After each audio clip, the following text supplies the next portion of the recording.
स्वामी विवेकानंद की जयंती समारोह के उपलक्ष्य में उपस्थित मंच शासीन हरिद्वार से आए हुए केपी दुबे साहब, डॉक्टर राजीव रंजन जी, मधेश्वर बाबू, अपने इरफान आलम जी और बेंगलोर से अभी अभी आए स्वामी विवेकानंद योग अनुसंधान केंद्र से अपने प्रमुख साथी, इस कार्यक्रम में उपस्थित भाइयों तथा बहनों, चूंकि बातें स्वामी विवेकानंद जी के बारे में काफी हुई है और काफी देर से भी ये कार्यक्रम चल रहा है और हमारे बीच और भी एक दो वक्ता बोलने वाले हैं जो प्रमुख वक्ता हैं।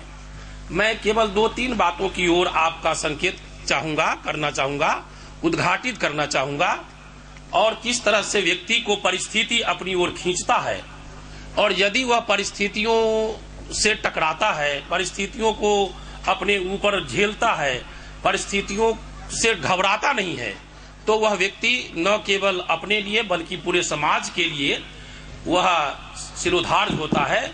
मैं समझता हूं कि स्वामी विवेकानंद को इस रूप में भी याद किया जाना चाहिए। ये हम लोग अच्छी प्रकार से जानते हैं कि स्वामी विवेकानंद बाद में कहलाए।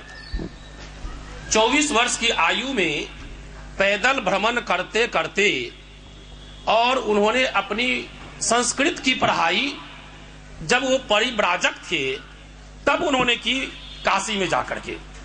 संस्कृत के वो जानते नहीं थे, वो तो नरेंद्र दत्त या बिले कलकत्ता में वो केवल अंग्रेजी और बंगला जानते थे। लेकिन जब वो रामकृष्ण परमहंस के संपर्क में आते हैं, मैं उनकी जीवनी के पीछे का भाग नहीं वर्णन करूंगा, आप सब लोग उस जीवनी को पढ़ सकते हैं, किताबों में है। जो जानने योग्य बातें हैं उस ओर मैं संकेत करना चाहूंगा कि यायावर बनकर के, यात्री बनकर के जो बातें नरेंद्र दत्त ने किया वो हम भी कर सकते हैं। और संस्कृत की पढ़ाई, वेदों की पढ़ाई, पुराण की पढ़ाई वो रास्ते में किए हैं वो, जब वो पैदल चले हैं कमंडल लेकर के और पूरे देश का भ्रमण करते हुए अंत में कन्याकुमारी पहुंचते हैं। तो रास्ते में संस्कृत की पढ़ाई वो करते हैं काशी में।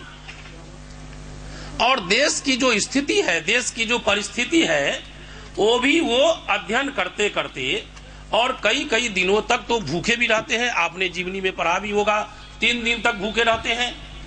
और अंत में हम लोग जानते हैं कि खेतरी के महाराज के वो अतिथि भी बनते हैं। खेतरी महाराज जो राजस्थान के हैं, और अतिथि बनने के क्रम में हम सबको मालूम है कि उसी समय उनको जब वो मुंबई की ओर रवाना किया जाता है और शिकागो की बात भी उस समय आती है जाने की, जब उन्हें मालूम पड़ता है कि शिकागो में कोई धर्म सम्मेलन होने वाला है, सर्वधर्म सम्मेलन, तो उस समय उनका नाम स्वामी विवेकानंद दिया जाता है। खेतरी के महाराज ने कहा कि आपकी जो वाणी है, आपके जो तौर तरीके हैं, आप विवेक से विवेकानंद बन सकते हैं और इस नाम को आप सिरोधार्य करें। और वहां जाकर के वे अपना गेरुआ वस्त्र पहनते हैं, अपने पगड़ी बांधते हैं।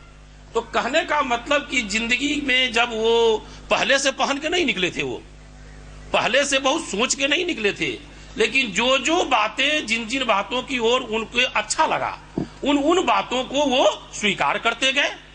हम सब ये जानते हैं। और शिकागो जाने के क्रम में हम सबको मालूम है कि कोई योजना पूर्वक वो शिकागो नहीं गए।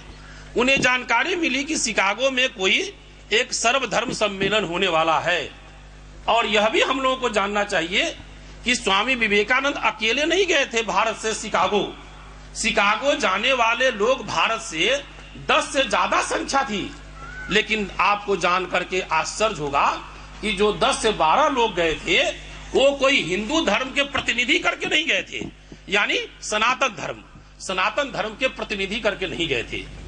दुर्भाग्य कहिए उन लोगों के लिए, सौभाग्य कहिए भारत के लिए, सनातन धर्म के लिए, कि बाई चांस स्वामी विवेकानंद वहां पहुंच गए। और आपको जान के खुशी होगी कि जितने वक्ता भारत से गए थे विभिन्न धर्मों के, उन सभी वक्ताओं का वहां रजिस्ट्रेशन होता था कि आप किस धर्म के प्रतिनिधि हैं। जितने भारत से प्रतिनिधि गए थे, उस समय लंका भी भारत के अंतर्गत था, कई देश थे, तो उसमें जितने प्रतिनिधियों ने गया, किसी ने सनातन धर्म के रूप में रजिस्ट्रेशन नहीं कराया। तो कराया किसमें? तो हम जानना चाहिए कि एनिवेसेंट थियोसॉफिकल सोसाइटी मद्रास के नाम से रजिस्ट्रेशन कराई थी शिकागो में, कि वो उसकी वक्ता है थियोसॉफिकल की। प्रोफेसर जीएन चक्रवर्ती ये ब्राह्मण धर्म मद्रास से गए थे, उन्होंने कहा कि मैं ब्राह्मण धर्म का प्रवक्ता हूं। वीरचंद गांधी, राघव गांधी ये जैन संप्रदाय से गए थे और गुजरात से गए थे, भावनगर से गए थे। बीबी नगरकर ब्राह्मण समाज से गए थे, बंबई से गए थे। प्रताप चंद्र मजुमदार ये ब्रह्म समाज से गए थे, कलकत्ता से गए थे। नरसिंहाचार्य ये स्वामी जी के शिष्य थे और वैष्णव संप्रदाय विशिष्टाद्वैत दर्शन ऐसा हुआ। अनगारिक धर्मपाल ये बौद्ध थे और ये श्रीलंका से गए थे। मनी लाल नाथूलाल द्विवेदी ये गुजरात से गए थे, जैन संप्रदाय से गए थे। मिस जेनी सोराबजी ये पारसी संप्रदाय से गए थे। और स्वामी विवेकानंद ये सब लोगों ने अपना अपना ये रजिस्ट्रेशन कराया। जब स्वामी विवेकानंद को कहा गया कि आप किस धर्म से आए हैं, तो उन्होंने अपना सनातन धर्म करके रजिस्ट्रेशन कराया और कहा कि मैं भारत का सनातन धर्म जो हिंदू धर्म है उसकी ओर से मैं बोलने वाला प्राचीन सन्यासी परंपरा वाले देश से मैं बोलने वाला युवा हूं, सन्यासी हूं। ऐसा उनका प्रथम भाषण हम लोग इस रूप में जानते हैं। अगर स्वामी विवेकानंद नहीं जाते, तो अब मैं आपसे पूछ रहा हूं, अगर स्वामी विवेकानंद नहीं जाते, इसका मतलब कि सनातन धर्म से बोलने वाला कोई नहीं था। भारत से लोग तो गए, 11 लोग गए, लेकिन सनातन धर्म जो आज इसको अलग अलग धर्म से कहिए, आर्यावर्त का है या इसको जिस धर्म के नाम से पुकारिए, हिंदू कहिए या हिंदुस्तानी धर्म कहिए, जो भारत का मूल है, संस्कृति है, इस धर्म का प्रतिनिधि, इस सभ्यता का प्रतिनिधि बाई चांस स्वामी विवेकानंद वहां अपने योजना पूर्वक तो होते हैं, लेकिन हम सबको ये जानना चाहिए कि उस अवसर का लाभ उन्होंने किस रूप में उठाया। जैसे इरफान भाई ने कहा कि जो उनके मन में बात आई थी, उस बात को उन्होंने रखा था। वो ये नहीं सोचा कि ये क्या मानेंगे हमको, ये विभिन्न धर्मों के लोग। और हम सबको मालूम है कि उस दिन के भाषण के बाद कई दिनों तक, जैसा कि हमने सुना कि 3 महीने तक यूरोपीय कंट्री में रहे और उस यूरोपीय कंट्री में उन्होंने खुलकर के बात बताने की बात की है।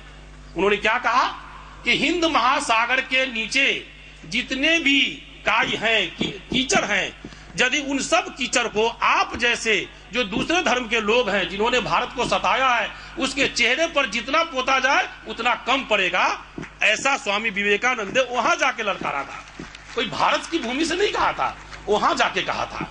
तो कहने का मतलब कि एक युवा सन्यासी जिन्होंने कि रास्ते में सब कुछ जानते हुए, देखते हुए, परखते हुए और शिकागो पहुंचते हैं और अपने हृदय की बात वहां पर वो व्यक्त करते हैं, हिम्मत के साथ करते हैं। और हम सबको मालूम है कि उसके पहले किन चरणों से गुजरा स्वामी जी ने। वो केरल जब जाते हैं तो केरल में क्या देखते हैं स्वामी विवेकानंद?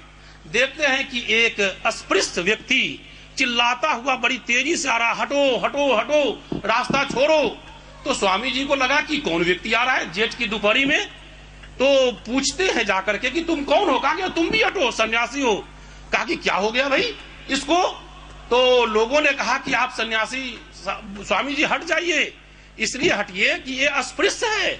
यहाँ पर अस्पृश्य जब चलते हैं तो जब सूर्य की किरणें ऊपर से पड़ती है तेज, तो उसकी छाया लंबी नहीं होती है और छाया से भी लोग वहां अछूत हो जाते थे, केरल के लोग। इसलिए वह दिन के दोपहर में वो अछूत निकलता था, चिल्लाते हुए निकलता था, जिससे कि लोग अपने किवाड़ बंद कर ले, उसका कोई दर्शन नहीं कर सके।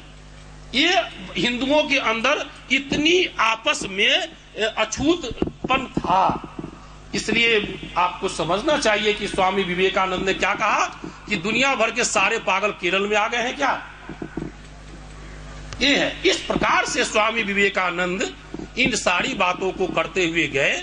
हम यहाँ पर युवा बैठे हैं, हम लोगों को इसी बात को समझने की आवश्यकता है कि अगर हमको इस अवसर से लाभ उठाना है, अगर हमको इस परिस्थिति से लाभ उठाना है, तो निश्चित रूप से इसके लिए समय देना पड़ेगा, इसके लिए अपने जान की बाजी लगानी पड़ेगी। और जो इस दोनों बात को किया है वह देश का नेतृत्व किया है। धन्यवाद।